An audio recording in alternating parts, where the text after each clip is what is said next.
ठंड में छत पर सोने वाला गांव। पायल शाम का खाना रसोई में बना रही थी और गुस्से में साथ में बड़बड़ा भी रही थी।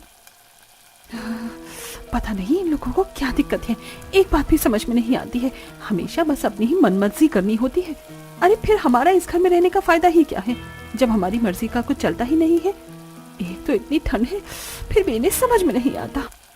आखिर पायल इतनी ज्यादा गुस्से में क्यों थी, जानने के लिए जरा कहानी में आगे बढ़ते हैं। पायल खाना बनाकर सबको परोसती है। सभी टेबल पर बैठकर साथ में खाना खा रहे थे। चलो चलो, खाना तो खत्म होने वाला है, अब खाना खाते ही सब जल्दी से ऊपर पहुंच जाओ, सोने की तैयारी शुरू करो, आज वैसे ही पहले बहुत देर हो गई है। हाँ मम्मी, चिंता मत करो, बस अभी खाना खाकर ऊपर बिस्तर लगा देंगे, मैं और भाभी दोनों मिलकर। ठीक है, पहले हम ऊपर चले जाते हैं, उसके बाद तुम दोनों बिस्तर लेकर ऊपर आ जाना। हाँ जरूर, यही काम रह गया है ना मुझे तो। सभी खाना खा लेते हैं और उसके बाद पायल और रिया दोनों मिलकर छत पर जाकर बिस्तर लगाने लगती हैं।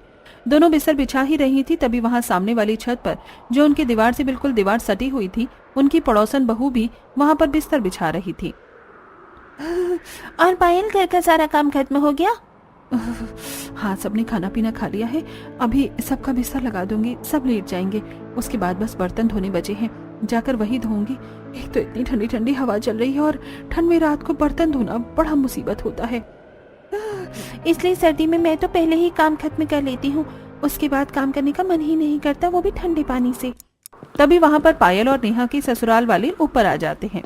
अरे शीला आ गई, आज तो तू भी जल्दी छत पर आ गई, लेकिन आज तो बहुत ही ठंडी हवा चल रही है, बड़ी ठंड है, मैं इसीलिए मोटी रजाई लेकर आई हूँ। हाँ सच में बहुत ठंडी हवा चल रही है, हमने भी मोटे कंबल और रजाई निकाल ली है, अब सर्दी बढ़ेगी और मैंने सोचा तेरे और सरला दोनों के साथ मिलकर आज गप्पे लड़ाऊंगी, इसलिए मैं छत पर जल्दी आई। आज मेरे पास तुम्हें बताने के लिए बहुत धमाकेदार खबर है। क्या कहा, सच में? बता फिर तो जल्दी। अरे रुक जा, एक बार सरला को भी छत पर आने दे, वो भी बस आती ही होगी, तब तक मैं अपनी बहू से गर्मा गर्म चाय मंगवा लेती हूँ, छत पर ठंडी ठंडी हवा में चाय पीने का मजा आएगा। दरअसल ये गांव जहाँ पर हर किसी को छत पर सोने की आदत थी, पूरा गांव ही छत पर सोता था। उन सभी को छत पर खुली हवा में सोना बहुत अच्छा लगता था। इस तरह सभी छत पर पहले जाकर थोड़ी बहुत देर बात करने की आदत थी और उसके बाद सभी एक दूसरे से बात करते हुए सो जाते थे। लेकिन वहीं दूसरी तरफ जब पायल नीचे बर्तन धोने आती है तब वो गुस्से में बर्तन धो रही थी और वो पहले से ही गुस्से में थी। गुस्सा आना तो लाजमी है ना, बताओ भला ऐसी छत पर कौन सोता है। अरे मैं तो घर की बहू हूँ, कम से कम मुझे तो कमरे में अकेले सोने दो, ऊपर से इतनी सर्दी में छत पर सुला देते हैं। गर्मियों में तो मैंने कुछ नहीं कहा था, लेकिन कम से कम सर्दी में तो मुझे चैन से सोने दो। तो बहू को छत पर सोना पसंद नहीं था, जो कि जरा लाजमी भी है। वहीं दूसरी तरफ सरला की बहू, जिसकी अभी नई नई शादी हुई थी, वो भी छत पर बिस्तर लगाने जा रही थी, लेकिन उसने घूंघट किया हुआ था, जिसकी वजह से वो सीढ़ी पर गिर जाती है। ओए माँ, मर गई मैं तो, फूट गई, बड़ी जोर की लगी है, पैर भी मुड़ गया। उसकी आवाज सुनकर उसकी सास सरला और उसकी ननंद मोना दोनों वहां आती हैं। अरे भाभी, क्या हो गया? आप ऐसे क्यों चिल्ला रही थी? मैं सीढ़ी पर गिर गई हूँ, बहुत जोर से चोट लगी है और मेरा पैर भी मुड़ गया है। मुझे नहीं लगता अब सोने में ऊपर जा पाऊंगी, आप सब ऊपर चले जाइए, मैं रहने देती हूँ। ला दिखा, मुझे जरा सी ही तो चोट लगी है तुझे, तू भी ना बहू बहुत ही ज्यादा नाजुक कली है। चल मैं और मोना तेरी मदद करते हैं ऊपर छत तक जाने में, चिंता मत कर, हम तुझे यहाँ नीचे अकेले नहीं छोड़ेंगे, हम सभी का बराबर ध्यान रखते हैं। रही बात बिस्तर लगाने की, तो वो भी आज मोना ही लगा देगी। सरला और मोना दोनों रितु को पकड़कर छत पर ले जाते हैं। तब रितु मन ही मन सोचती है, चोट में भी मुझे नहीं छोड़ रही है। अरे कम से कम आज तो इसी बहाने मुझे नीचे सोने का मौका मिल जाता, लेकिन नहीं, एकदम जिद्दी ससुराल वाले हैं मेरे तो, सुलाना इन्हें मुझे छत पर ही है, ऊपर से यहाँ इतनी तेज हवा भी चल रही है, ठंड में तो मेरी कुल्फी ही जम जाएगी यहाँ पर छत पर। इस तरह रितु को भी जबरदस्ती छत पर ले जाया जाता है और हर कोई अड़ोसी पड़ोसी रात को छत पर खुले आसमान के नीचे बिस्तर लगाकर सोते हैं। यहाँ कुछ ऐसा ही था। इस तरह दिन गुजर रहे थे। वहीं पड़ोस में एक नई नवेली दुल्हन आई थी। तभी उसका गृह प्रवेश कर रहे थे और वहां पर सभी पड़ोसन थी। आजा बहू, गृह प्रवेश कर अपने दाहिने पैर से कलश गिरा दे। पलक कलश गिरा कर गृह प्रवेश करती है। उसके बाद सभी कहते हैं, हाँ, स्वागत है हमारे खुले गांव के ससुराल में। एकदम खुली और ताजी हवा का एहसास होगा यहाँ।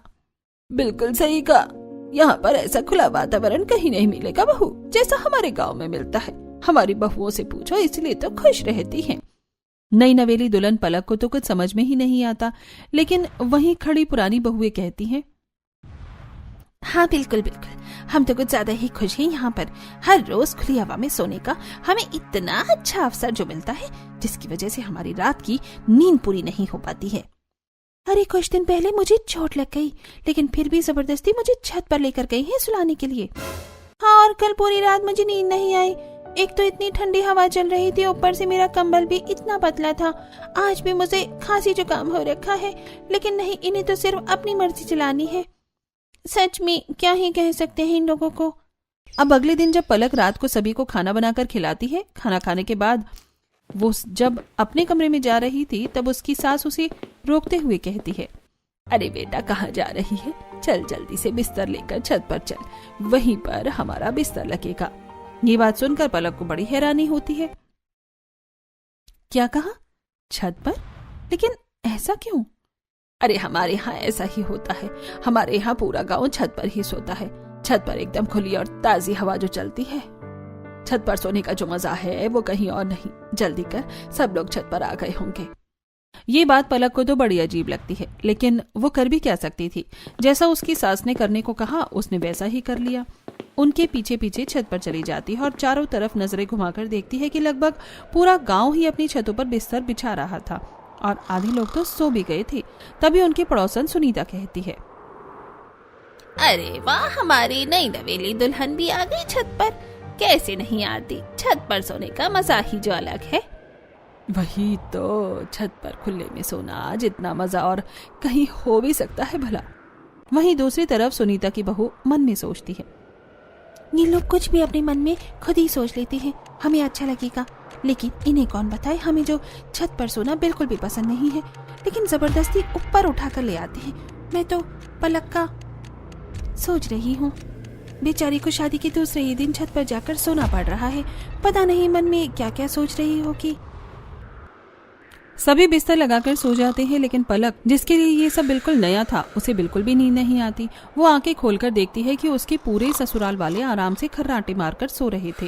वो बड़ी परेशान हो जाती है। यार, यहाँ छत पर कितनी तेज हवा चल रही है। मेरे ससुराल वाले नहीं, मुझे तो लगता है पूरे गांव वाले ही पागल हैं। भला ऐसी सर्दी में इतनी ठंडी हवा में छत पर कौन सोता है? सभी लोग कैसे खर्राटे मारकर सो रहे हैं? मुझे तो बिल्कुल नींद नहीं आ रही, मुझे तो बहुत ठंड लग रही है। इस तरह पूरी रात ठंडी हवा में पलक की कुल्फी जम जाती है। वो पूरी रात एक पल भी चैन से नहीं सो पाती और बस करवट बदलती रह जाती है। अगले दिन सुबह पलक सभी को चाय बनाकर देती है। ठंड में सुबह सुबह चाय का अलग ही मजा है। अच्छा बहू, एक बात बता, रात को तुझे मजा आया ना ऊपर सोने में? हे भगवान, ये कैसा सवाल हुआ? मजा तो आया ही होगा माँ। अब ठंड में यहाँ पर इतनी खुली और ताजी हवा में छत पर सोने का मौका मिलेगा तो हर किसी को अच्छा तो लगेगा ही। हे भगवान, मुझे तो मेरा पति भी बिल्कुल पागल ही लगता है। ठंड में छत पर कौन सोता है? इस तरह सभी गांव वाले हर रोज छत पर ही सोते थे, लेकिन बहुओं को बिल्कुल भी नींद नहीं आती थी। ना तो उन्हें बिल्कुल भी आदत थी छत पर सोने की, और ऊपर से उन्हें बहुत सी परेशानी भी होती थी। एक रात जब सभी आराम से सो रहे थे, तब पायल, अरे यार, छत पर तो इतने मोटे मोटे मच्छर हैं, लगता है एक ही दिन में ये मेरा सारा खून पी जाएंगे। अब क्या करूं? ऊपर से मुझे बहुत ज्यादा ठंड भी लग रही है। पायल को बिल्कुल भी नींद नहीं आ रही थी और वो आंख बंद करके दोबारा सोने की कोशिश करती है, लेकिन तभी उसकी ननंद रिया उसके ऊपर पैर रख देती है, जिसके बाद उसे गुस्सा आता है। लो जी, बस इसी चीज की कमी रह गई थी। मेरे ऊपर इतना भारी 10 किलो का पैर रख दिया है। सब इतना चिपक कर सोते हैं, बिल्कुल नींद नहीं आती है। पायल गुस्से में रिया का पैर उठाकर फेंक देती है और दोबारा सोने की कोशिश करती है, लेकिन इस बार रिया उसके ऊपर हाथ रख देती है। कौन सी मनहूस घड़ी में मैं आकर इस गांव के ससुराल में फंस गई हूँ। सिर्फ इस ससुराल में नहीं, इस गांव के किसी भी ससुराल में आना बेवकूफी है। इस बार पायल उसका हाथ हटाती है और उसके बाद वो उठकर टहलने के लिए छत के दूसरे कोने पर जाती है। तभी सामने उसे लंबे बालों वाली एक परछाई नजर आती है, जिसे देखकर वो डर जाती है और हल्का चिल्लाती ही है कि चुड़ैल। अरे शांत, चुप हो जा पायल, कोई चुड़ैल नहीं है, मैं हूँ सीमा। अच्छा तुमने तो मुझे डरा ही दिया। तुम अब तक सोई नहीं? अरे यार कहाँ, एक तो इतनी ठंडी हवा चल रही है, बड़ी ठंड लग रही है, ऊपर से इतने मोटे मोटे मच्छर काट रहे हैं, पूछो ही मत। सच में यार मेरा भी यही बुरा हाल है। एक तो मेरे ससुराल वाले इतना चिपक कर सोते हैं, मुझे जगह ही नहीं मिलती। ऊपर से इतनी ठंड में छत पर सोना पड़ रहा है जहाँ बिल्कुल भी नींद नहीं आती। सर्दी में तो इंसान को ज्यादा सोना चाहिए और हमें तो ढंग से रात को भी सोने को नहीं मिल रहा। सच में यार कहाँ फंस गए हम। इस तरह दिन गुजर रहे थे और उन्हें जबरदस्ती छत पर सोना पड़ रहा था। कुछ दिन बाद गली के कोने पर सभी पड़ोसनी इकट्ठा होती हैं। सभी साथ मिलकर बाजार में सब्जी लेने जा रही थी। क्या हाल है तुम सबका? क्या ही हाल हो सकता है, बद से बदतर हो रहा है। पूरी पूरी रात नींद नहीं आती, बस करवट बदलते रह जाते हैं। इतनी ठंड में ऊपर से जुकाम भी हो गया है। सच में इतनी ठंड में ढंग से सोने को भी नहीं मिलता है। देखो तो जरा हमारी हालत को, जीते जागते ज़ॉम्बी लग रहे हैं। सच में मेरी तो कुछ ही दिनों में हालत खराब हो गई है। आप सब तो फिर भी बहुत पहले से यहाँ पर रह रहे हैं, इतना समय कैसे झेला? सच में बस झेलना पड़ रहा है, लेकिन अब मैं बहुत परेशान हो गई हूँ। बस बहुत हो गया। आज मैं अपने ससुराल वालों से इस बारे में बात जरूर करके रहूंगी। हाँ बिल्कुल सही, हमें एक बार अपने ससुराल वालों से इस बारे में बात कर लेनी चाहिए। हालांकि वो हर बार मना करते हैं, लेकिन हमारी हालत तो देखो, तबीयत भी कितनी खराब हो रही है, ऊपर से ठंडी हवा में सोने में। इस तरह गांव की सभी बहुएं अपने ससुराल वालों से बात करने की ठानती हैं। सभी जब सब्जी लेकर घर आती हैं पायल के घर। आज मैं छत पर नहीं सोऊंगी मम्मी जी, मेरा गला बहुत ज्यादा खराब है और तबीयत भी ठीक नहीं है। अरे कोई बात नहीं, छत पर सोने से सब ठीक हो जाएगा। लेकिन छत पर सोने से सब ठीक कैसे होगा? बिल्कुल होगा, जब तुम ठंडी और ताजी हवा में सोओगी तो सब ठीक हो ही जाएगा। बल्कि उसमें तो तबीयत और ज्यादा खराब हो जाएगी। मुझे छत पर नहीं सोना है, मैं नीचे यहाँ अपने कमरे में अकेले से सो जाऊंगी। ऐसे कैसे सो जाओगी? हमारे घर की परंपरा है, हर कोई ऊपर छत पर एक साथ ही सोता है। तुम ऐसे हमारी बात के खिलाफ नहीं जा सकती। चुपचाप जल्दी से शाम का खाना और काम खत्म करो और बिस्तर लेकर ऊपर चली जाओ। वहीं दूसरी तरफ नेहा के घर में, मुझे छत पर इसलिए नहीं सोना क्योंकि मुझे वहाँ नींद नहीं आती और अब सर्दी भी बढ़ गई है, बहुत ठंडी हवा चलती है। तो क्या हुआ, रजाई भी तो मोटी है और हम भी तो सोते हैं, हमें तो कोई ठंड नहीं लगती। लेकिन माँ जी क्या छत पर सोना इतने ही जरूरी है? अब सर्दी है, बिल की भी कोई चिंता नहीं। अब तो मैं कम से कम आराम से अपने कमरे में नीचे सो सकती हूँ। नहीं, तुम्हें पता है हमारे गांव में ऐसा ही होता है। पूरा परिवार एक साथ मिलजुल कर रहता है और सभी काम एक साथ करता है। हम खाना भी एक साथ बैठकर खाते हैं और सोएंगे भी एक साथ ही। आगे से इस बारे में कोई बात ना हो। इस तरह हर किसी को वही बात सुनने को मिलती है। अरे भला सोने एक साथ क्यों जरूरी है? अलग अलग भी तो सो सकते हैं, लेकिन नहीं, इन्हें तो सोना भी एक साथ ही है। अगले दिन शाम को, आजकल छत पर सोने में कितना मजा आ रहा है ना, कितनी ठंडी मस्त हवा चलती है।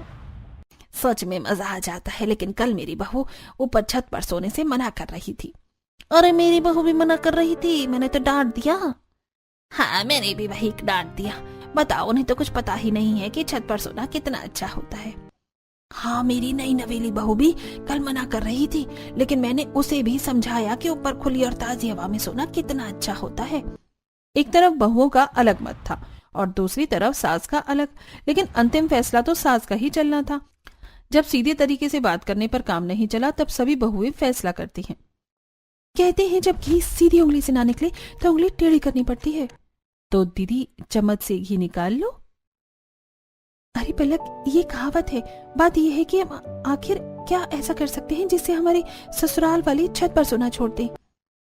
क्यों ना हम अपनी ससुराल वालों को डराने की कोशिश करें। हम रात को फोन में नकली चुड़ैल की आवाज लगा देते हैं, तो उन्हें लगेगा कि गांव में कोई भूत का साया है, जिसके बाद सभी छत पर जाकर सोना छोड़ देंगे। आइडिया तो अच्छा लग रहा है। बस उसी रात वो सब अपना प्लान शुरू कर देती हैं। सभी छत पर बिस्तर लगा ही रही थी, तब पायल, ऋतु, नेहा, सीमा और पलक एक दूसरे से इशारे में बात कर रही थी और सभी के सोने पर सही समय का इंतजार कर रही थी। जब सभी सो जाते हैं तो वो अपने अपने फोन में चुड़ैल की नकली आवाज लगा देती हैं और थोड़ी देर बाद, अरे मेरे ससुराल वाले उठ क्यों नहीं रहे हैं? ये तो आराम से घोड़े बेच कर सो रहे हैं। वहीं दूसरी तरफ, मैं तो ठंड में जम जाऊंगी। इतनी देर से ठंड में इंतजार कर रही हूँ कि कोई तो डर कर चिल्लाएगा, लेकिन यहाँ सभी आराम से खर्राटे मारकर सो रहे हैं। धत तेरे की, मेरा ये प्लान तो फेल हो गया। प्लान फेल होने के बाद लगता है हमें हर रोज छत पर ही सोना पड़ेगा। इस प्लान से तो कोई भी नहीं उठा। डरना तो दूर की बात है, अब सो ही जाती हूँ। वैसे भी इतने दिनों से ठीक से सोई तक नहीं हूँ। पलक रजाई में मुंह ढककर सो जाती है। अगले दिन पांचों मिलती हैं। कल का प्लान तो बिल्कुल फेल हो गया। क्यों ना इस बार हम उन्हें किसी सांप या बिच्छू से डराएं। अरे अगर हम उन्हें इससे डराएंगे तो हमारा भी तो नुकसान होगा। हम खुद डर जाएंगे। भला सांप और बिच्छू कोई खेलने की चीज थोड़ी है। अरे तो असली कौन लेकर आएगा रा? नकली लाएंगे। हम इसे कोई एक ही ये काम करेगा ताकि सभी भी डर जाएं और हमारा भांडा भी ना फूटे, क्योंकि नकली की बात तो जल्दी ही फैल जाएगी। अगले प्लान को अंजाम दिया जाता है। जब सभी सो रहे थे तब सबसे पहले पायल अपने ससुराल वालों के ऊपर सांप डालती है। जैसे ही रमेश को एहसास होता है कि उसके ऊपर कुछ है तो वो उसे हटाने की कोशिश करता है। तब उसके हाथों से छूकर एहसास उसे होता है कि ये कोई अजीब सी चीज है। वो जैसे ही उठकर उसे पकड़ता है तो अंधेरे में उसे एहसास होता है कि उसने सांप पकड़ा है। जिसके बाद वो तेजी से चिल्लाता है, अरे बचाओ बचाओ, सांप आ गया, सांप आ गया। उसकी आवाज सुनकर सभी उठ जाते हैं और तभी रमेश बड़ी जोर से सांप को दूर फेंकता है और वो उनके बगल वाली छत पर सीधा महेश के ऊपर जाकर गिरता है, जो सो रहा था। महेश को भी किसी के होने का एहसास होता है और जैसे ही वो देखता है तो वो भी चिल्लाकर उसे दूर फेंक देता है। इसी तरह सभी उठ जाते हैं। और क्या हुआ जी, क्या देखा आपने? अरे मेरे ऊपर सांप आया था, मैंने उसे अभी फेंका है। क्या कहा पापा जी? सांप आ गया? देखा, यहाँ खुले में सोना बिल्कुल भी सेफ नहीं है, बहुत खतरनाक हो सकता है। वहीं बगल वाली छत से महेश भी डरते हुए कहता है, अरे मेरे ऊपर भी सांप आ गया था, मैंने अभी दूर फेंका है। ये तो बहुत खतरनाक बात है, अचानक से यहाँ सांप कैसे आ गया? देखो वो कोने में पड़ा है, हमें लाइट जलाकर देखना चाहिए, उसे भगाना चाहिए, नहीं तो खतरनाक हो सकता है। वो सब लाइट जलाकर देखते हैं तो उन्हें पता चलता है कि वो तो नकली सांप था। इसके बाद उन सबको गुस्सा आ जाता है। ऐसा मजाक करते हुए किसी को शर्म नहीं आती? किसने किया है हमारे साथ ऐसा भद्दा मजाक? अरे सच में ये तो बहुत गलत बात है, किसी को ऐसा नहीं करना चाहिए। बताओ कितनी ज्यादा गलत बात है। अगर हमें पता चल गया ना ऐसा मजाक किसने किया है तो हम उसे छोड़ेंगे नहीं। सोते हुए भी कोई किसी को डराना अच्छी बात है क्या? उन पांचों को जब एहसास होता है कि उनका भांडा फूट गया है तब सभी नर्वस होती हुई कहती हैं, सच में आंटी जी आप बिल्कुल सही कह रही हैं। जिसने भी ऐसा मजाक किया है बहुत गलत किया है। हाँ बिल्कुल सही किया। भला ऐसे सब करना भी शोभा देता है क्या? वही तो बहुत गलत बात थी। ये तो शुक्र है कि असली सांप नहीं था, लेकिन अगर असली सांप छत पर आ जाता तो कितना गलत हो जाता।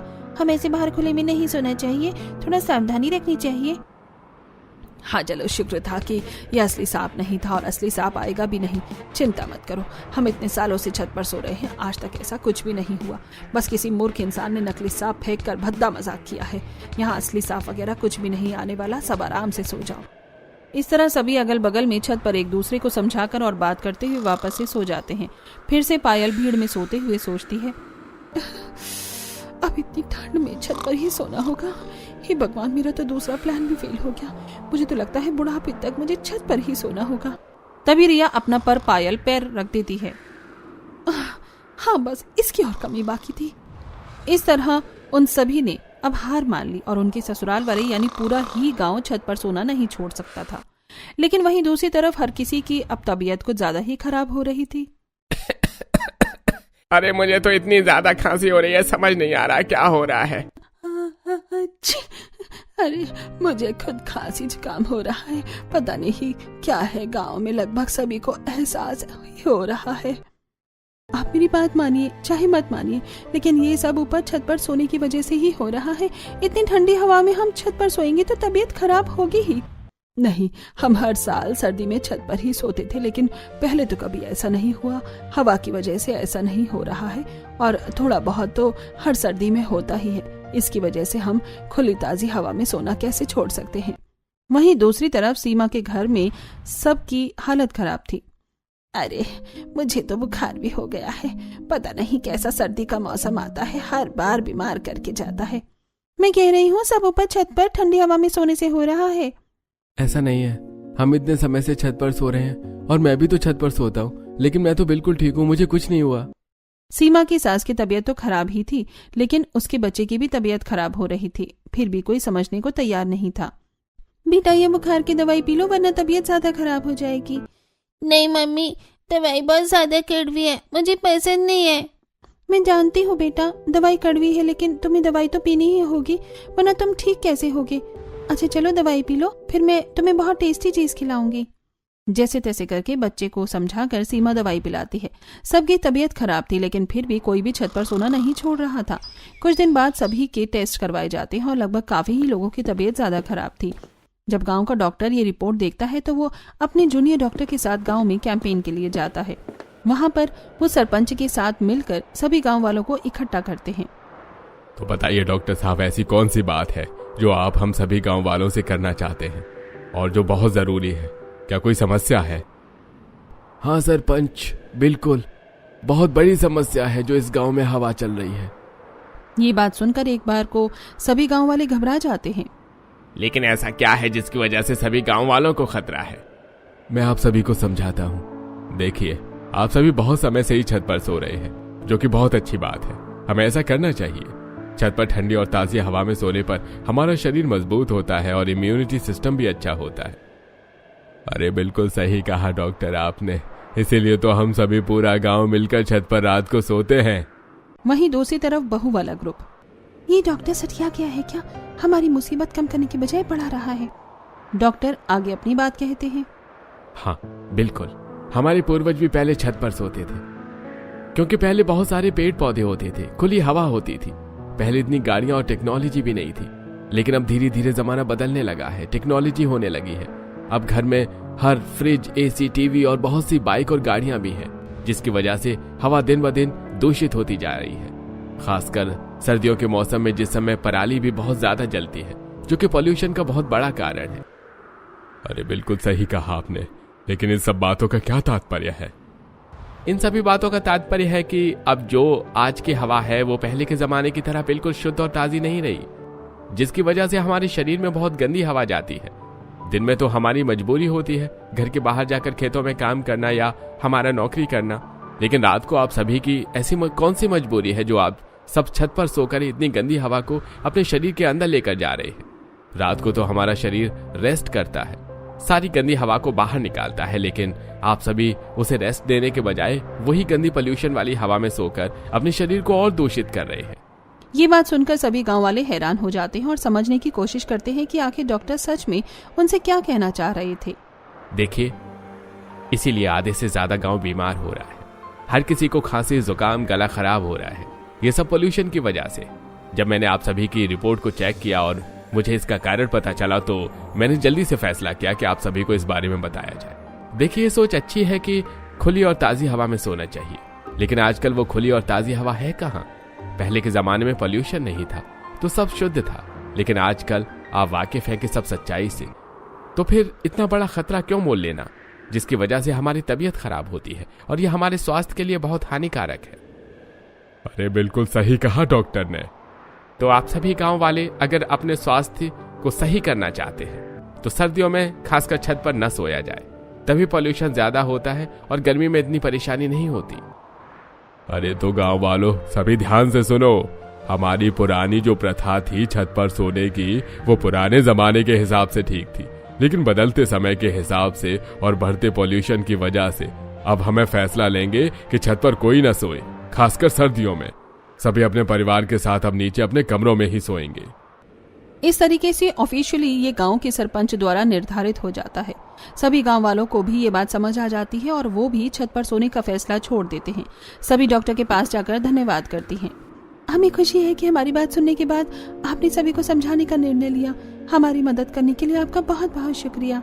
ये तो मेरा फर्ज है, एक डॉक्टर का फर्ज है सबकी जान बचाना और उन्हें सभी सही चीज से अवगत कराना। जब मुझे पता चला कि तबीयत खराब होने के बाद भी कोई नहीं मान रहा है और ये बहुत खतरनाक भी है, तो मेरा मन नहीं माना पीछे हटने का। मैंने निर्णय लिया कि सभी को अगर इस बारे में समझाया जाए। सच में हम सभी इन्हें समझा समझा कर परेशान हो गए थे, लेकिन कोई हमारी बात समझने को तैयार ही नहीं था। आपकी वजह से गांव की ये समस्या सॉल्व हो गई है। वो सभी डॉक्टर को धन्यवाद करती हैं और डॉक्टर वहां से चला जाता है। उन्हीं के कहने पर डॉक्टर सभी को समझाने आया था। अब इस तरह उन सभी को भी ठंड में छत पर सोने से छुटकारा मिल जाता है और अब गांववासी अपने परिवार के साथ नीचे अपने अपने कमरों में ही सोते हैं।